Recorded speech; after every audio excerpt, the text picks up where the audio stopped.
All right, ladies and gentlemen, welcome back to another episode of To Be Determined. I am joined here with Mikael. and Moussa. and we are going to be doing episode 2 of this podcast. Yep. So where do we start? What do we want to talk about? There's a few things that we actually have to discuss. One is how's your online business endeavors going, bro? It's going really good, bro. Update us. What's happened since the last episode till now? So since the last episode, I've gained 200,000 followers across Instagram and TikTok. Well done. Yeah, because How long's it been? Like a month and 2 months? 3, I think. It was 3? before summer. Damn, it's been that long, yeah? Yeah, it's been We a need to be minute. more consistent. Yeah. Anyway, keep going. I hired a clipper, as you know, but recently we've been blowing up a lot more. Okay. I've gotten so much more traction. I think we got like 20 million views this month on TikTok. 20 mil on TikTok. Yeah, 20 mil. Are you able to monetize that? No. Not But yet. I'm able, basically no. But I'm going to obviously make profit off of it because at the end of the day, you know, I'm teaching clipping and And the sponsorships yeah, and yeah, all the of whole that. 9 yards. Yeah. Yeah. What are your thoughts on him doing all that? I think it's amazing, especially for his age. It's very rare to meet someone so young and successful. Thank you, bro. So last time it was all about Mikael. This time it's going to be more focused on Moussa.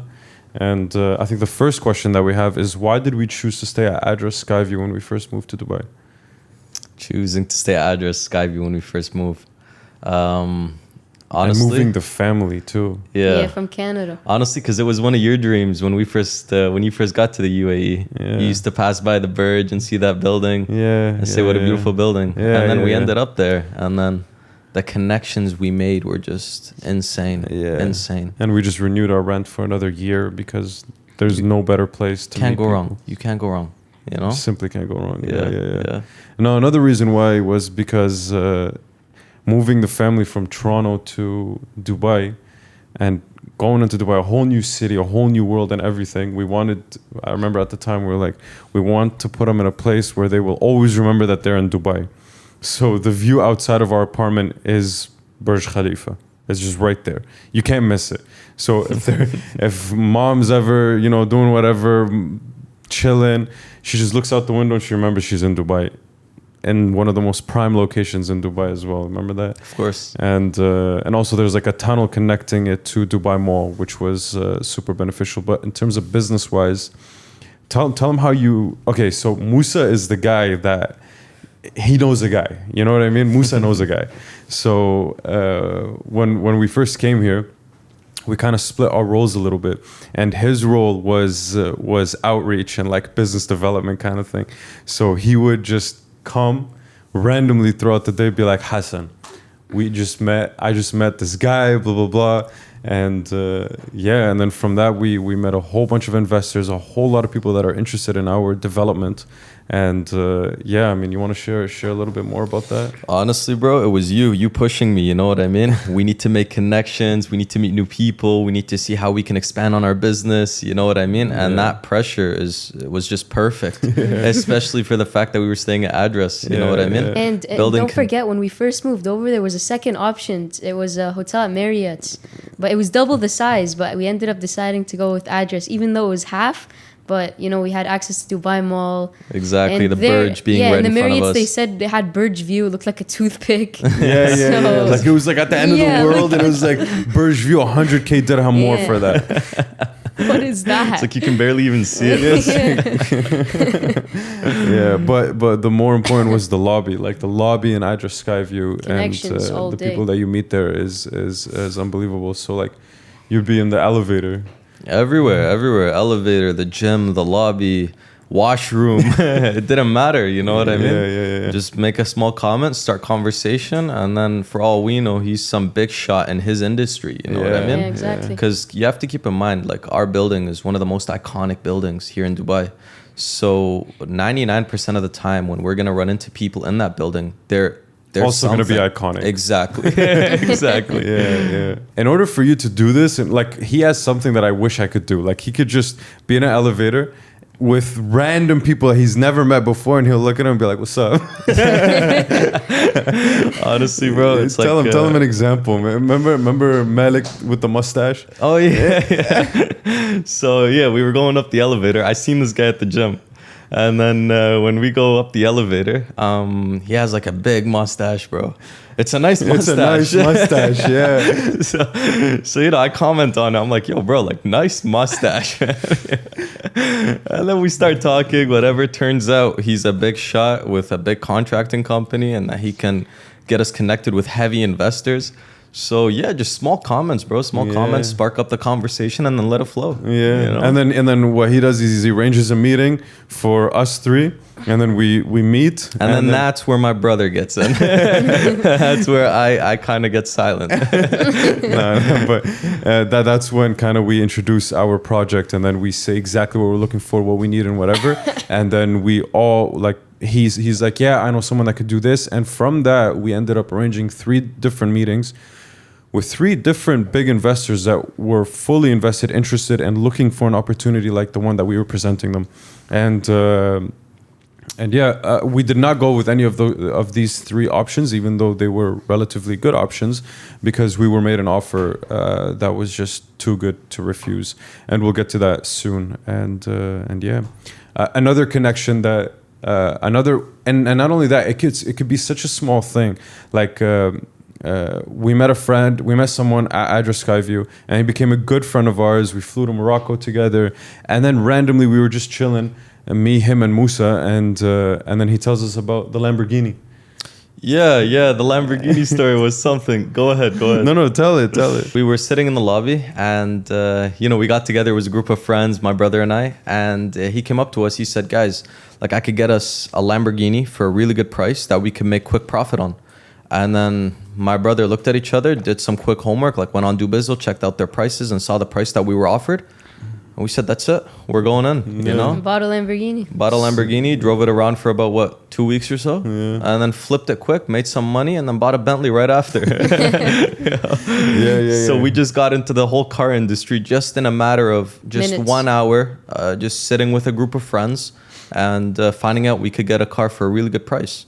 And now that's kind of one of our side hustles. Yeah. And it was so random too. Like it was never our goal or anything. It was such a side thing, and it goes to show again that the concept of money makes more money. Yeah, you know what I mean. Like it was just such a side allocation. And it worked so well, and it was just beautiful. We got to drive a Lamborghini for 2 weeks and enjoy it, and then we got to sell it and make money from it. Like before, I would rent a Lamborghini in order to enjoy it for like a day or whatever it is when we had guests or whatever, and that would cost me money. But now we got to own one, drive it, sell it, and make money. And you can sell it whenever you want. Yeah.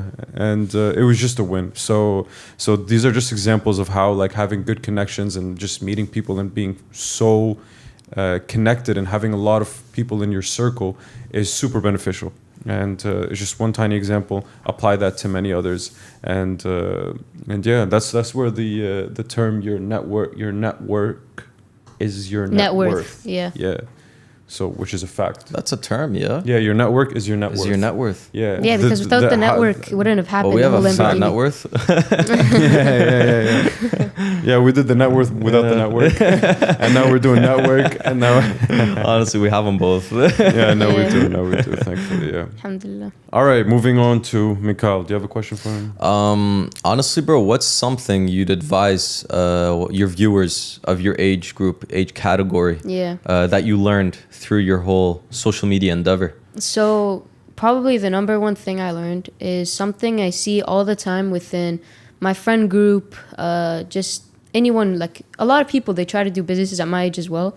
But the thing is they procrastinate it like a little too much. Like I have a friend of mine, he wanted to start trading, right? Because he has a lot of training connections and the whole 9 yards. But he said this year is bad for numerology. So he's gonna wait for 2026 to even start trading. Even though there is like you could trade with fake money just to see how much you would make and stuff. He's like, just for practice. Yeah, and then I tell him, okay, look, I'm gonna go back to you after a week and I'm gonna see what you've done so far. A week goes by. I ask him what happened. He says I logged in. Like, Nice. yeah, Okay. he logged in. He logged in. So it just Step one done. yeah. So they just procrastinate way too much. Yeah. And another one of the biggest lessons I've learned was actually recently. So I'm sure one of you guys have heard about Osto.ai. Of course. Basically, I got finessed. What happened was the people reached out to me. There was a developer and a growth operator and me. We each split the percentages. Okay. And what happened was I wasn't handling payments whenever I'd ask them that question, they just start like, they just automatically switch the subject. It was so hard to get a hold of them. And then essentially I was just like, all right, whatever. Let's just start it. And then we started it. I made them good money. And after that comes in, I'm like, okay. In a matter of how long? In a matter of like a few weeks, I made them good money, right? So I'm like, all right, guys, pay up. And then they just, no contract. What do you mean, no? They literally just said, there was no contract, not your money. No Your way. fault. Completely, I couldn't do anything about it. That goes to show you how important contracts are when it comes to dealing with outsiders. I tried to make them sign a contract so many times, but every time I'd send it to them, they'd be like, okay, do this, and I do this, and then they'd be like, oh, but that there. Okay, then kept why don't delaying. you threaten them with your social media platform? Bro, this is basically gonna threaten them enough because, well, obviously, if so what was it called? It was called Osto.ai. Osto.ai. But the point is, no, it was a good software. Like, it did do its job. It's good for clipping. But if anyone who's watching this actually uses it, the creators of it are bad people. That's just my takeaway of it. So you should always be in charge of the payments, or if you're going into a business, don't fully rely on someone else. Always have things like under you at the end of the day. In your otherwise, control. Otherwise the whole thing will end up just fizzling out. And but that's good that I learned it at this age because. Okay, so now what are you gonna do about this? Now what's your next So now step? I'm building a new software without them, and it's gonna come out in I think it was a month, right? Yeah, I hope so. Yeah, it was like a month. So it's coming out in a month. It's gonna do the same thing as Osto, but it's gonna generate higher quality videos. It's gonna have more modules, obviously, like it generates more types of videos and stuff, and it's gonna have like higher resolution all in all.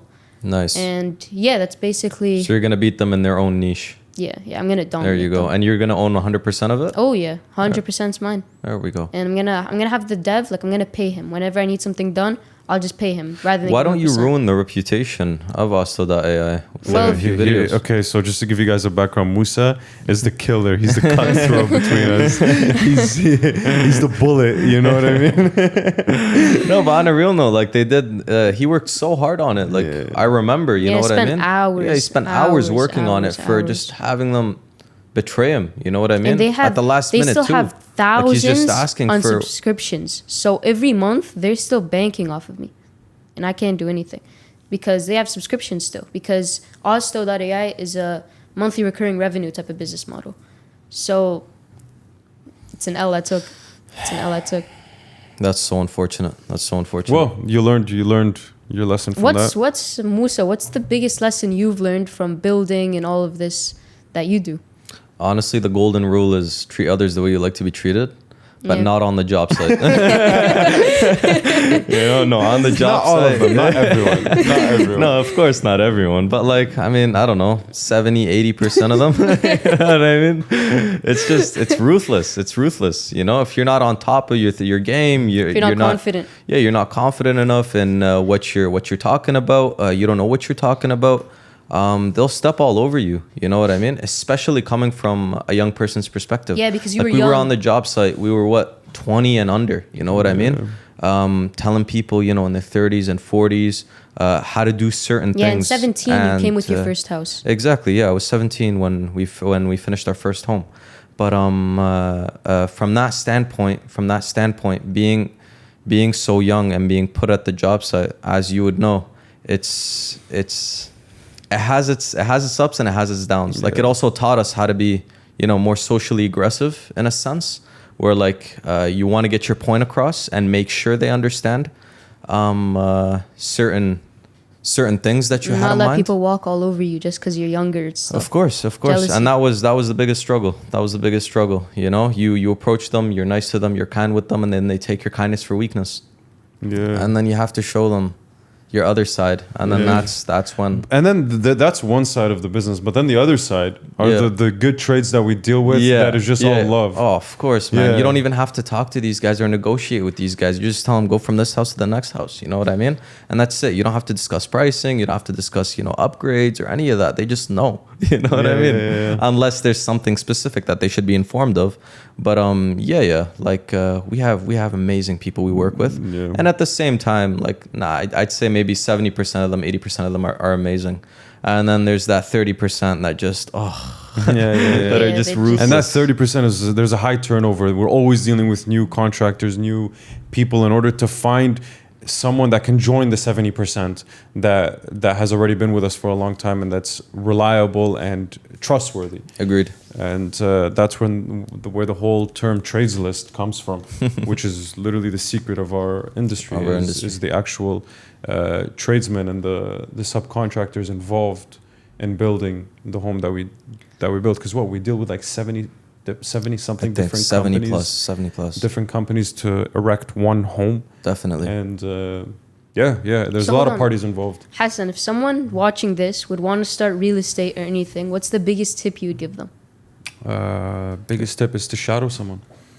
Nice. Yeah, shadow someone. It will be very difficult if you want to get into the development game. It is harder to do that on your own rather than just shadow someone. So first take the time, join someone, maybe have like a small share or equity in their project and go full force in it, learn as much as you can, understand who the key players are, the stakeholders are, and get connected with them, let them know who you are and etc. And then with that mentor or the person that you're shadowing, you kind of just grow. And once you feel like you're comfortable enough, you understand the game, then you can branch off on your own and you can start your first project. So that is my best advice. Don't just buy land and think, you're going to do it just 1, 2, 3. It's not as easy as that. We had we had our father that was able to kind of take us through it, show us and mentor us through the entire process and such. And it's not as easy as it may look. We have our work split. I'm the office guy, he's the on-site guy. But if I go to the site in his playground, I have no idea what's happening. Like And vice versa, bro. Vice versa. And Moussa's like, don't put me behind a computer, like I'll lose my mind. So the harmony worked great, and he mastered his own work and I mastered mine, and together we were able to grow this. And also another thing is that have people around you trust, and it's trustless system. Like if an invoice comes and Moussa already has a signature on it, like I'm paying that without even thinking about it. But and Moussa will not do things like he will call everything required, and he will try to save money, he'll try to avoid spendage of money and everything, and so that way when an invoice comes it just gets paid right away. We don't have to kind of rewind, recircle back, recalculate any of that, and double check and audit and all that. That's completely out. We had harmony though, and the way we worked, it was very harmony. We had our own system going. We did. Systems are also a big thing. You need to have systems in place in order for your company to operate. And I think that would be my advice. Interesting. So you think it's just a matter of who you work with and how experienced you are? Yeah. I mean, the people that you worked with backfired. Yeah. All right, bro, you're 14, right? Yep. You're making good money. For your age, you're probably the top 0.00001. What is the best advice you can give to someone your age right now? So if someone my age is watching this right now, the best thing I'd recommend is to, obviously I already talked about this, but never procrastinate anything and take action. When I first started, I think you guys can remember, my videos were horrible. Yeah. But over time, I started, improving, and I never stopped. For I think it was 3 months straight, I didn't stop posting a single day. So no matter what happened, one day I was really sick. I remember the day. It was 11 o'clock. I was sleepy, everything. I got up, did a video, then slept. It was just like that. How accomplished did you feel after that? Oh man, it felt amazing, especially knowing that I achieved what I wanted to achieve. So not only don't procrastinate, and you have to stay consistent and disciplined while you're you have to be disciplined. You can't compare yourself with others. So if you see someone making a lot of money in a different industry, and let's say you're doing clothing, if someone's doing drop shipping and he's making, let's say, millions of dollars or whatever, and he shows it on social media, that doesn't mean you automatically flop on what you did hours of work for and just jump to dropshipping because someone made it. Because it's going to be the same struggle here. So you might as well just try something, master it, first try it out, see if it works. And then if it doesn't, then all of a sudden you could start bouncing from business to business. So I think you have to stay dedicated to one thing, stay consistent, and of course you have to be disciplined. Would you say it's a time frame of consistency and discipline, or would you say it's a milestone, like reaching your first $1,000 or putting in, let's say, 200 hours worth of work? I'd say it's milestones that really like give me the extra push to keep going, because of course when I see my hours of work actually paying off, it made me feel like $1 million, because I'm actually seeing my work getting paid off.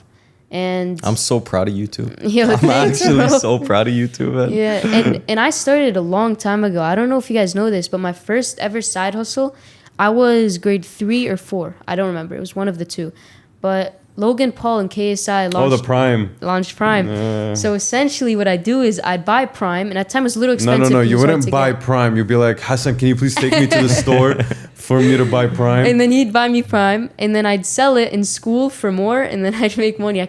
Bro, one time I sold a Prime bottle for $20. You know how happy I was? $20, bro. I won't forget that. Yeah. It was the blueberry flavor. Just an FYI. Yeah, it was a day. All right, so a few years ago, me and Moussa were in Canada just minding our own business, doing what we have to do. And then I had to up and leave, and everything fell on Moussa's lap. The entire company operations fell on Moussa's lap, and he had to run the show solo. It was actually funny. It was funny the way it started. So my brother and I got off work and then finished our day, came back home, and we saw my father sitting in the living room. And then he was just he wasn't even sitting. He was staring outside at the trees in our backyard and whatnot. Anyways, We had a nice view in the we backyard. did. We had a nice view. Yeah. This guy looks back at us as like we're sitting, we're talking.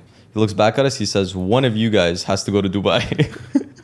Randomly. Just out of the blue. I mean, so I backed down, you know what I mean?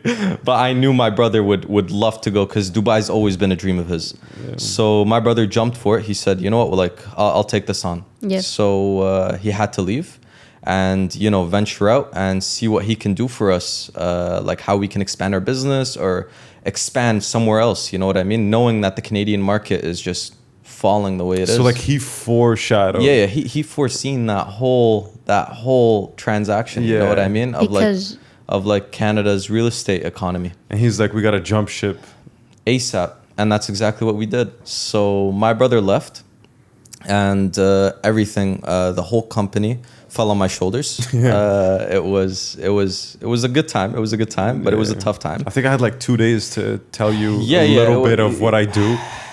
Not even, yeah. Thank God FaceTime exists. But it was good. It was good. I mean, it was a whole learning curve. You know what I mean? Because I'm so used to the job site and handling things on site. And the office was so foreign to me, but I was happy. I got to experience kind of the full aspect of our business. You know what I mean? I got to explore it in every single category.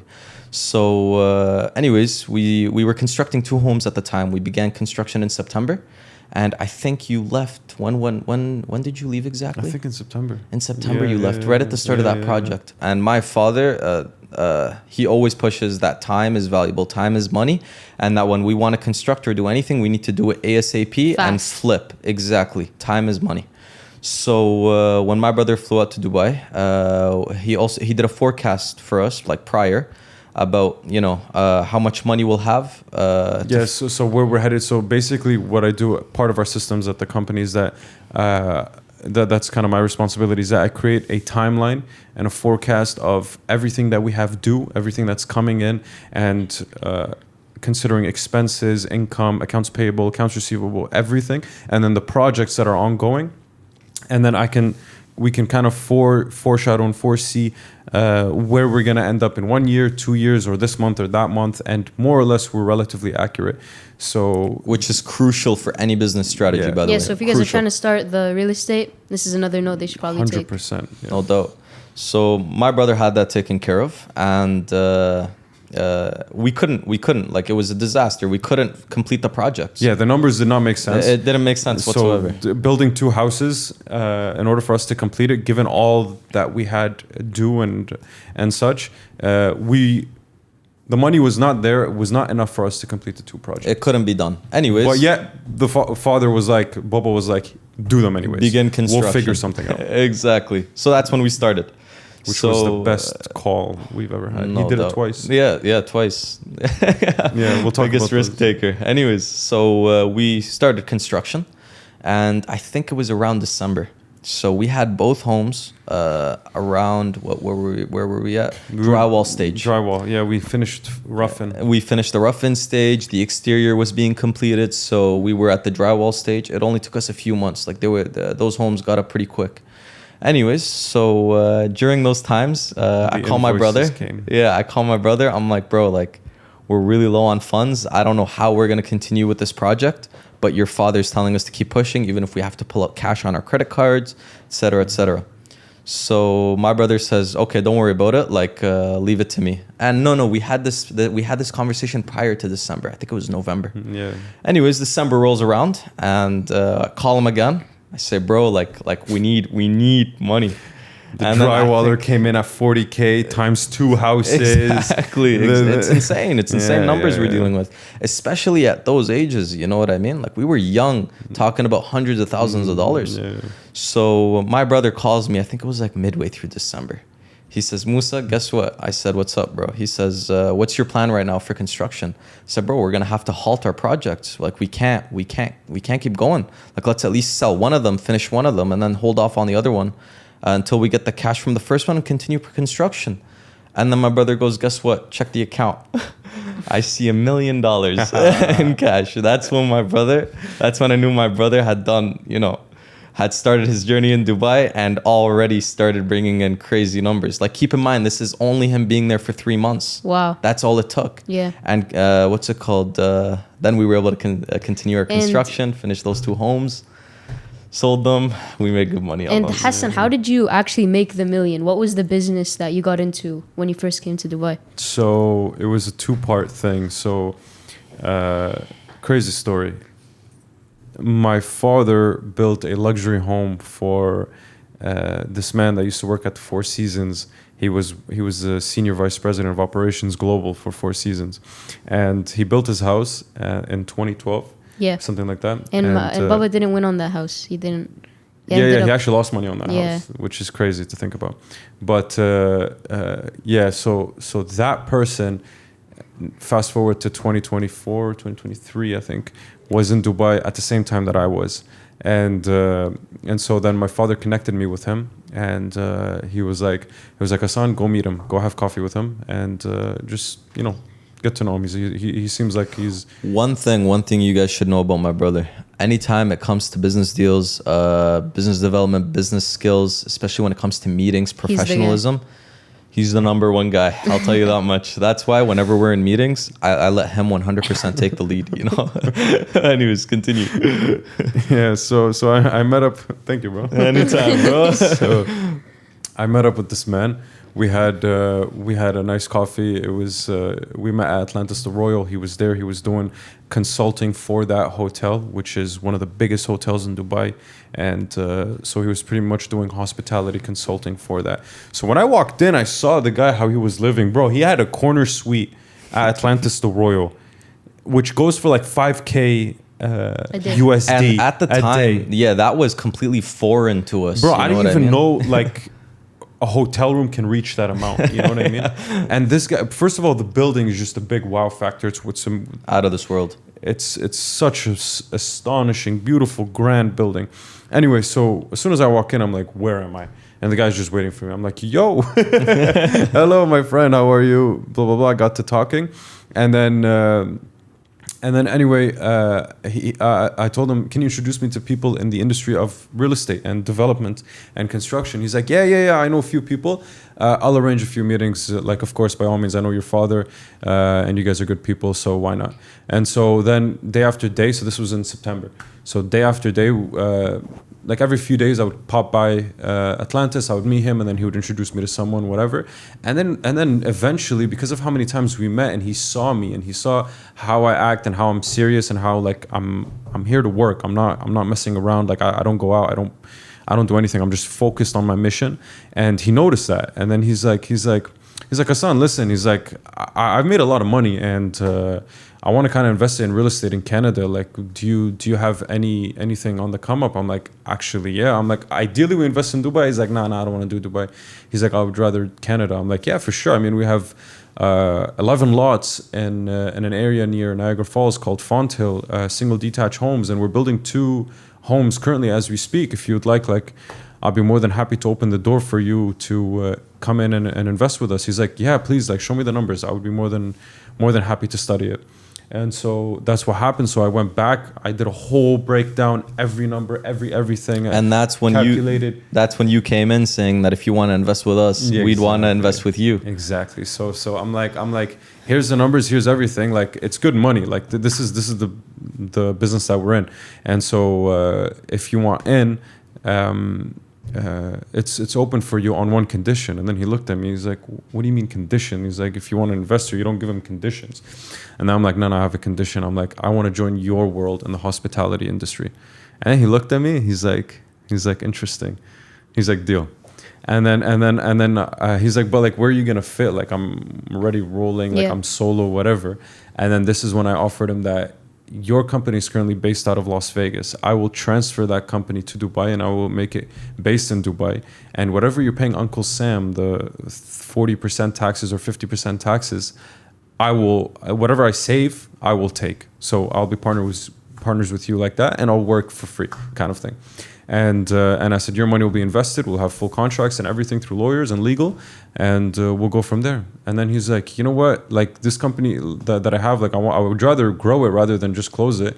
Grow it, and maybe you can take it on in the future. I'm like, okay, beautiful. And what's hospitality? Can you explain that? Yeah, a little more? I'll explain hospitality in a bit. But and then eventually, from September until December, that's when we signed in December. He wired the money. And then I called you to check the bank account, and that's when we had $1 million in the account, and then we were able to continue the project, and we made money for both parties, and it was a beautiful transaction. And then now I'm in the hospitality world, which is a super interesting world, the world of hospitality. As you know, you guys have been seeing me in that a little bit. Just on a side note, how insane his business is. When I first came to Dubai, like my brother, when he first came to Dubai, he didn't have the best kind of living conditions, as I should say. You know what I mean? But when I came to Dubai, because my brother set everything up, I landed here and I came straight to a 5-star hotel. Wait, before you just landed here. Yeah. Tell him how you got here. Business class. I think that was the first time in my life I ever took business class. Emirates business class. Yeah. It was such an amazing experience. We got chauffeured back to it's called One Zabil. One Zabil Hotel, and one and only. Yeah, one and only. And that was kind of my first small-time job, I guess. I was his assistant, assisting him with small measures, but for me, that experience was out of this world. You know what I mean? Landed in a new country instead of, starting off, somewhere small in like a small apartment or, a little bit uncomfortable. I don't think I could have been any more comfortable landing in a completely foreign country. That was all thanks to you, bro. No, bro. But it was also thanks to you that I was able to come here and do that. You know what I mean? There we go. It all interlinks together. That all goes back to our harmony. Yes, exactly. And so basically the hospitality consulting business, how it works is relatively simple. There's many hotels around the world. We only focus on 5-star. And what we do is that each hotel has a set of policies and procedures, SOPs, standard operating procedures, that all the employees and their guidelines and policies for all the employees to follow in order for them to have a seamless and in order for them to be a 5-star hotel.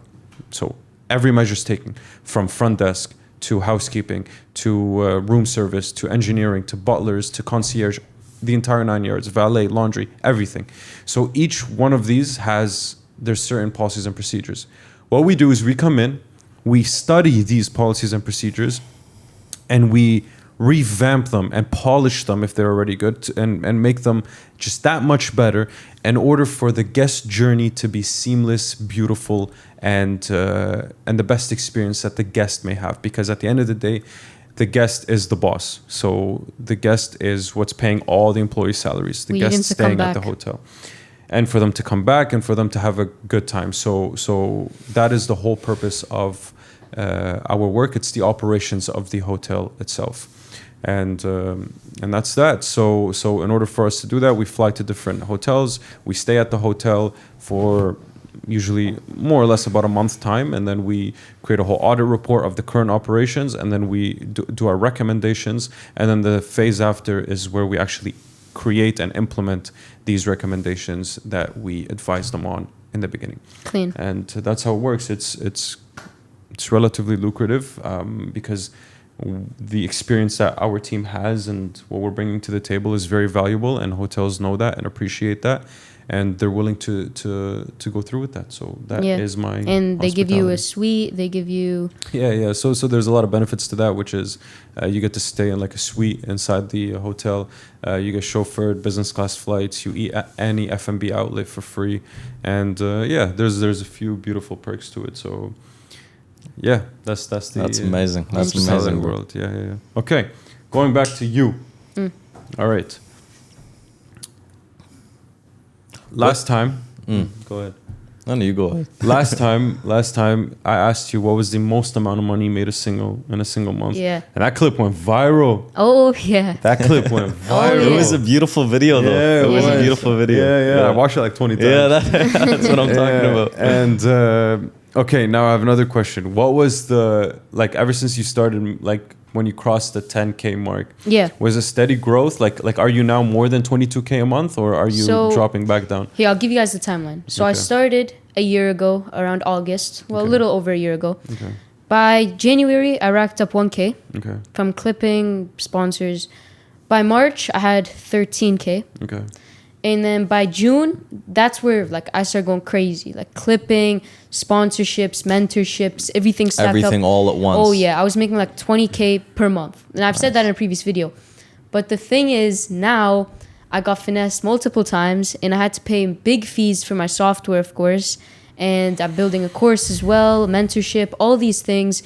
And I'm still doing clipping. I have subscriptions to pay. So unfortunately, since last time I made 20K, this month it went down to like 11K-ish. That's still not bad, man. He's 14 horrible, years bro. old. That's horrible. You're down 50% in revenue. No. How? It's still good, but honestly, net profit it would still be 20K. But since I have to pay all these big fees, such as I got scammed, well, I don't know if that counts as I don't know if that counts as a fee, but it counts as a big deduction, big bill of my businesses time. Businesses have ups and downs. You know? But trust me.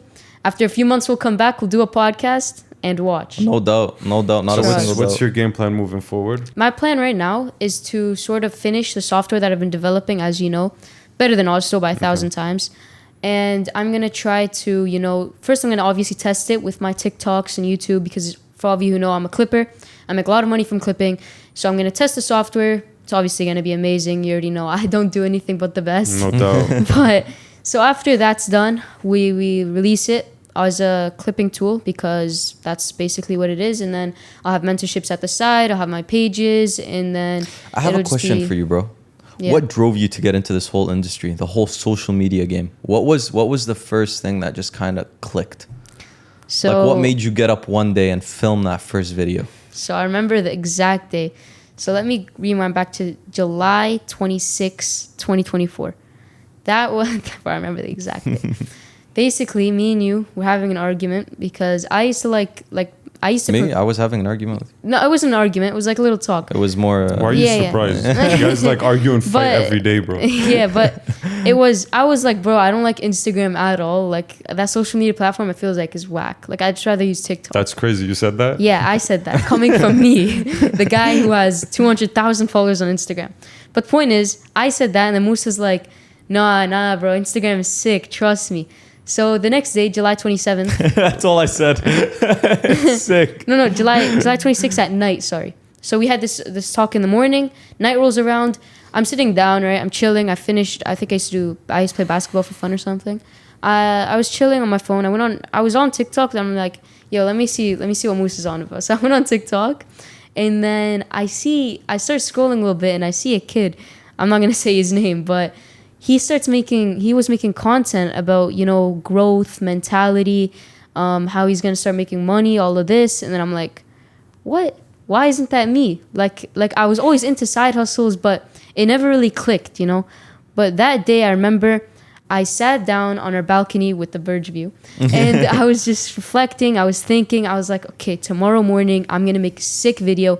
And from that point on, it's a video every day, just documenting my life until something happens. Something will happen. If I keep putting in effort, no matter what, something's gonna happen out of it. So I just kept going, and after 2 weeks, I got a viral video. No way. And that How did that feel? Oh man. Remember, I was getting 1,000 followers every day. I was we'd hyped. refresh and you'd Yeah, flex on us. Yeah. Check me out. Yeah. And then it just was an uphill stream from there. And then I just got into clipping. I got into sponsorships. I got into mentorship for teaching people how to start what I do. I feel like Hassan played a big role with you too. Oh yeah. You know what I mean? Especially when it came to motivating you, keeping you on your A game, getting you know, photographers, telling you how trusting to act. me, investing 100%. In me. 100%. Listen, for you guys watching, I just need you guys to know this wouldn't be happening if it weren't for Moussa and Hassan. Like, something you guys have to understand is when I had nothing, I had literally $0 in the account. I was starting clothing brands at the time, drop shipping, everything. Moussa and Hassan would always pay the fines, and they'd never think twice. They would always be like, okay, I'd be like, bro, there's a subscription I have to pay to start this business, whatever. Like, bro, I got you, keep it up. Whenever I'd show them like my progress, they'd be like, yo, you're crazy, even though it wasn't even that good. Yeah, but you guys have to process. It was like a few $100. Yeah, but like what he's talking about, it's not thousands of dollars, it's a few $100. But at the time, it felt like a lot, you know, because you were investing in me at the end of the day. Yeah, but it's like allowance, bro. Yeah, it is, but it felt nice, you know. It felt nice to have a backbone going into everything I did.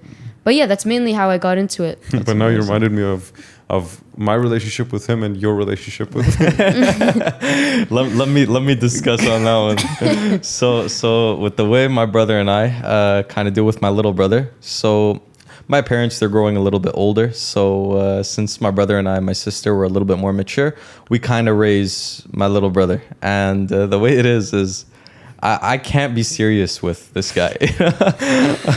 I just can't not express, you know, love and, you know, just treats him like a 3-year-old or like a 5-year-old. It's like whenever we're in the mall or whenever we're anywhere, you know, public spaces, and he wants to go for a run, it's like, yo, like, I'll race you, you know? And then my brother, on the other hand, he's kind of the more serious person. So when it comes to like his work, his TikTok, his Instagram, his businesses, his hustles, my brother's always on top of it. You know what I mean? What happened here? Why didn't you follow up with this guy? Why didn't you do this? Why didn't you do that? You know what I mean? Yeah. Like, I'm disappointed. Like, nah. So it's kind of like a push-pull relationship. You know what I mean? Yeah, and me and Moussa were like sparring the other day. Always. Yeah, and Hassan was always there to straighten me out. There we go. Can I slap you quick? And resurfacing back to social media, how powerful and how influential can social media be? Honestly, I think if you're not posting, there's something like wrong. Like, you could, it's free marketing. Like, imagine you can put out any piece of content to promote anything you want for free.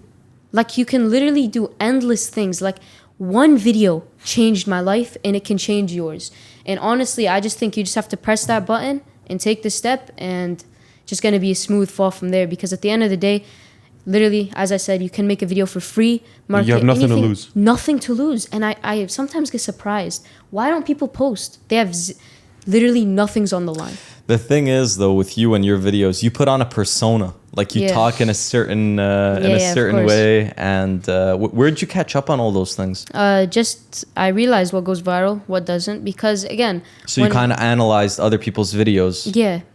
So I check what goes viral. I see people my age, how they're posting, how they talk, and I realize most of them talk like this, like they have a lot of energy, you know. Okay, nice. Because the viewer, at the end of the day, it's hard to really get their attention. Did that backfire on you socially in like your day-to-day life? Oh, like when it came to close friends?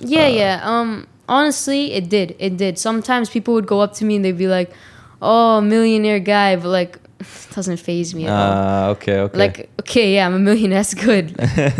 I don't see the downside. Nice. But yeah, honestly, it's just one video could change your life. And I think that's something everyone watching this should take away, is that they can make a video to market anything they want with a chance of it getting millions of views and millions of eyeballs. Why not? You're right. You're 100% right. It's a no-brainer. Yeah. Yeah. Well, we keep bouncing from social media to real estate, but these are the two worlds that we're involved in. These are the two worlds that we know about, and so that's what we are sharing with you guys. It's just three brothers sharing their life experiences with you guys. So you guys can do the same as us. Yeah, so you guys can maybe follow in the same lead, and we're open. We're sharing everything, all the stories that we went through, Ups, downs, everything, the advice that we can give and share, and it's just kind of raw pointers. Yeah.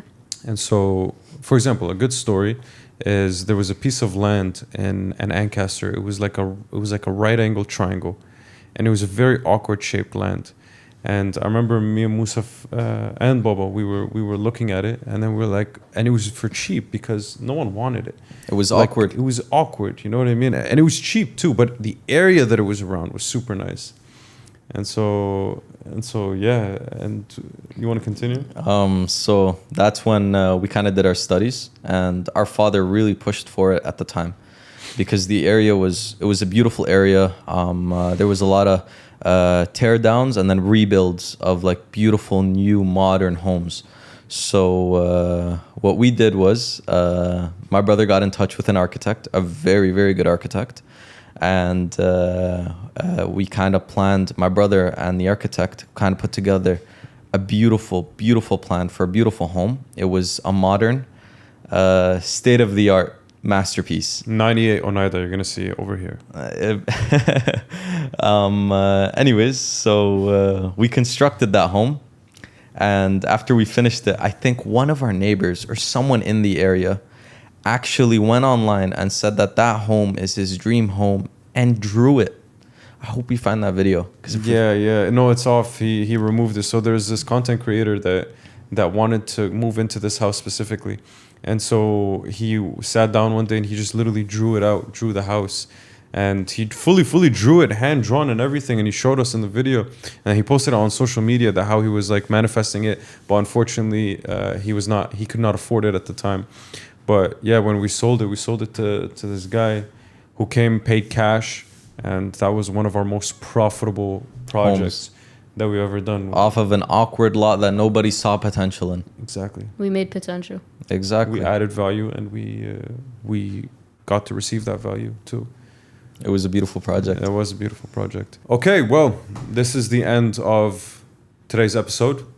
Thank you for tuning in. It's been like, comment, share, subscribe. It's been hit the bell notification thing. It's been The first episode did super well. What, we hit like 10K? 10K. 10K views. Yeah, bro. We got on YouTube. We get 10K views Long on form. our Like first that. on our first video. Yep. I'm completely foreign to our social media. Welcome to the game, bro. Bro, that's actually impressive for That's YouTube. It's amazing. actually impressive. Yo, Well done. everyone at Moussa Alayshi, at Hassan Alayshi. And at Mikael as well. It's been the three brothers, and thank you for tuning into the To Be Determined podcast. Stay tuned for our next video. It's gonna come out to be determined. And yeah, peace.